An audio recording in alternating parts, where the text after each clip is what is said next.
So a friend of mine is a 2D artist using Blender for the first time, and you can very clearly tell that they're a 2D artist because what they're trying to do is add all the vertices by hand in 2D space, ignoring the fact that this is a 3D environment that we're working with here. It's like watching someone use Photoshop and only using the pencil tool. Like, you're making this so much harder on yourself. So let's start out with a cube. Face mode.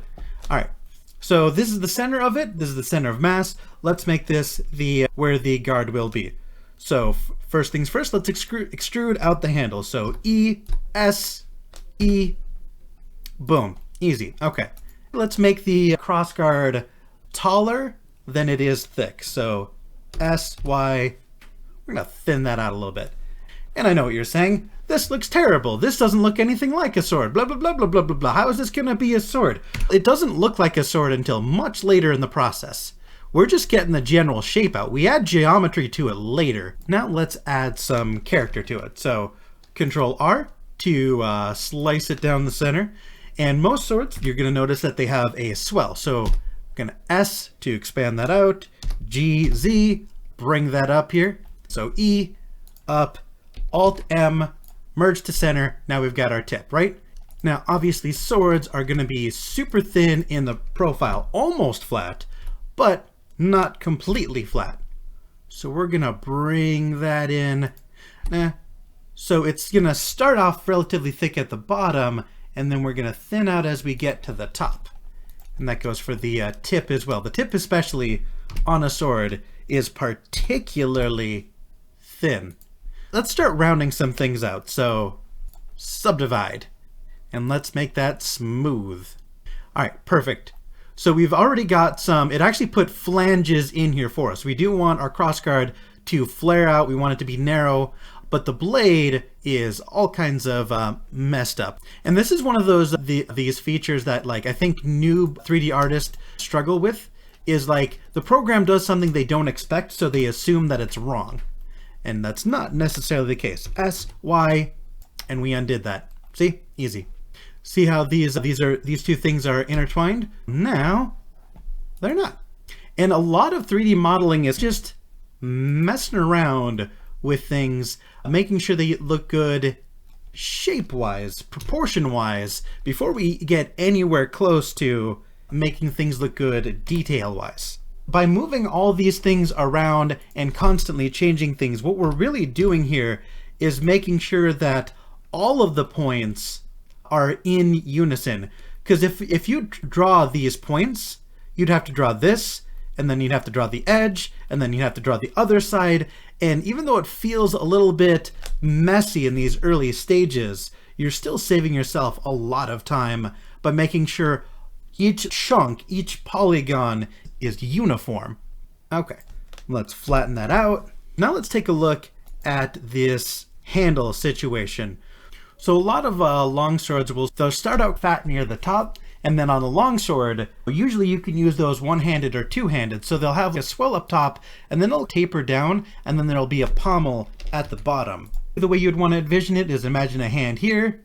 You can put a hand here, but it's less defined, and then there's a pommel here.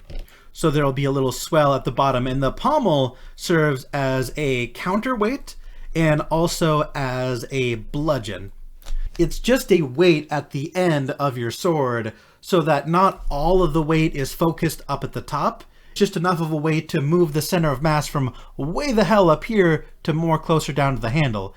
Now, a lot of times when you're 3D modeling, just the way the geometry ends up being shaped as you're moving things around inspires you to add design elements that you wouldn't otherwise think of adding. For example, there's a unintentional like spikiness going on over here, and I actually kind of like this. So there's this unplanned for geometry that I could absolutely fix. It wouldn't be terribly hard, but I actually like it. I'm actually going to go ahead and accentuate that. And I also like how this has got like a diamond shape to it. So I'm actually going to go ahead and emphasize that. One of the things that is unique to 3D modeling that you don't run into in other programs if you're used to 2D modeling, these segments are in squares, but they can bend and warp in unusual and unexpected ways.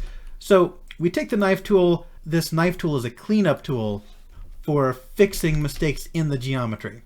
So let's go ahead and see here. We draw it, we cut it, we fixed it. I know veteran Blender artists are going to be screaming at me for making these mistakes in the first place. One thing I do a lot is like I'll SX so that we're actually gonna flatten these out, because it might not be immediately obvious. Having everything aligned neatly is gonna make your life easier in the future. Creates less junk, because when you're making a 3D model, there's a lot of times where you end up with just kind of noise in the model that you might not necessarily actually want. I'm really liking how this is turning out so far. I really like the design. It's usually at this point, before I start sculpting and adding a ton of detail, this is usually when I start assigning materials, not because these are going to be the actual final materials, but just because it visually helps you understand where things are going to go later in the process. So let's go ahead and assign this material here. Let's make that ruby red. Select these spikes here. Let's make these visually distinct from the rest of the model. Make it look like a sunrise, you know what I'm saying? Give it a nice gold color.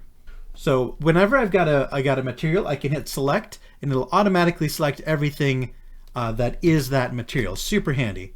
So let's actually go ahead and shrink that down so that instead of being outwards, let's actually have it inset slightly.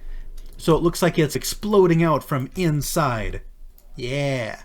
I really like the way that this is starting to look. All of these are going to be replaced with textures, but by just separating it out, by segmenting it out, we can get a kind of visual representation of how it's going to look in the future. So this polygonal look is great, but it's not what people usually like to go for.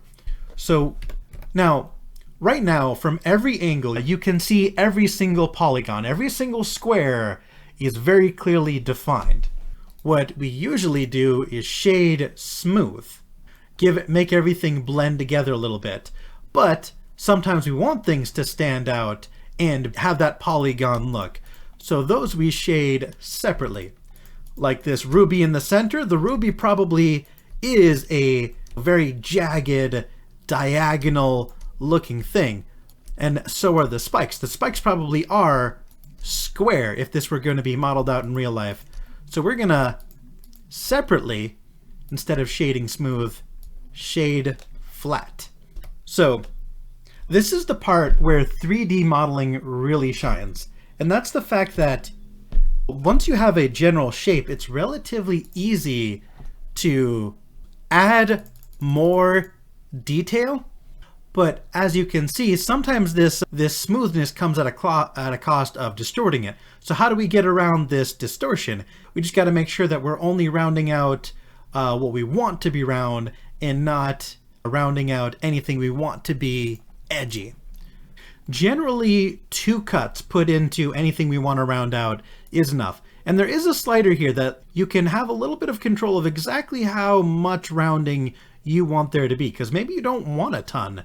Maybe you don't want it to be totally deformed, or you're just not happy with how much it deforms. Like you see how if you go all the way here, this kind of pinches inwards. So maybe you don't want that. It still rounds out the geometry and makes everything look smoother, but not so much that you get a ton of deformation. The blade still looks a little bit too angular. Now maybe you want a really angular blade, but personally I want to put some cuts in here just to round this out. Now when you're making a 3D model, if you want things to look smooth but you want to use the fewest number of polygons possible, you want to add most of the vertices at any point where there's going to be a curve. You're going to want to have at least, anytime there's an angle, you're going to want at least one vertex here, one vertex here.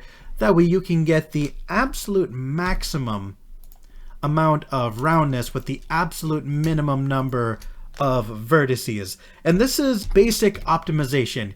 You ever have a game that's 3D and it runs like garbage and you're not sure why? It's because they didn't optimize it. They didn't do these sorts of tricks where they're using the minimum amount of vertices to achieve maximum effect.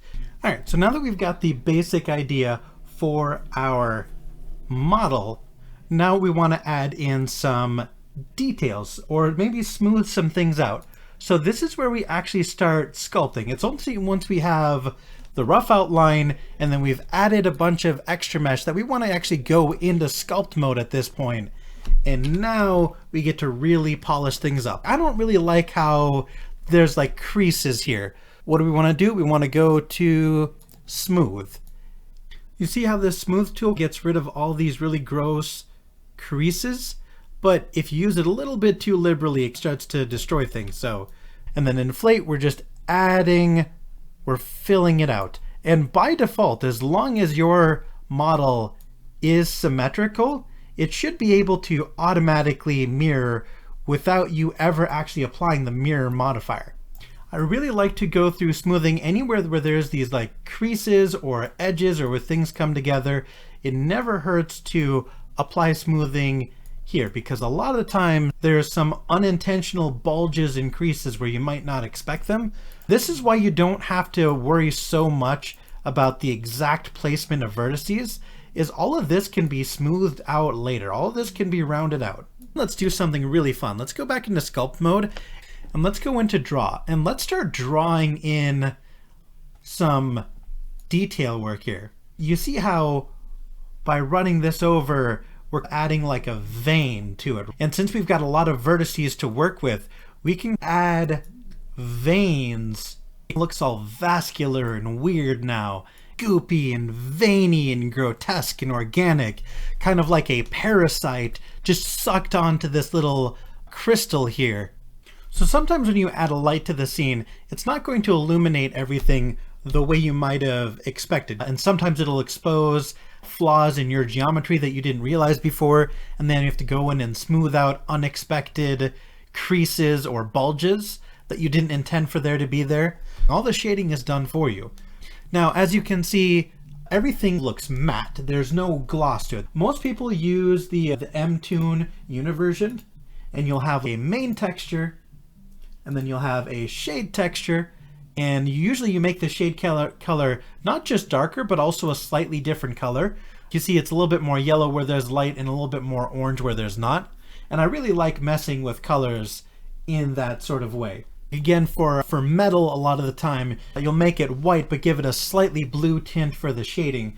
Because even metal that is silvery, it's not going to be pure white in all lighting conditions. There's going to be a little bit of a tint to it, no matter what you do. Whenever you're doing this, you're going over to main texture and shade texture, and that's really what you want to change. It's fun to get really experimental with the colors. Like this looks otherworldly. Look at that. That doesn't look like it belongs on this earth. It's really, you can really have a lot of fun with it. Now you want to add an outline, right?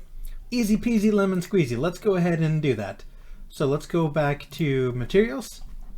We're going to add a new material and we're going to make it totally transparent, totally black. And then we're going to go over to our modifiers, solidify, make this a slightly negative number. We're going to flip the normals, untick fill rim, and then of course we want to make sure that back face culling is on, because otherwise it'll just turn the whole thing black. And from here we can just set the intensity of that outline. Now keep in mind that using this method, the outline changes in thickness depending on how far away you are, so make sure that the outline is as thick as you want it to be from the distance it's going to be at from the camera. Because, you know, you might be looking at it here and you may think, oh, that's way too thick, let me tone it down. And then if you zoom out, it might not be exactly how you want it. Yeah, I don't know about you, but I think that looks pretty good. Let me know what you think.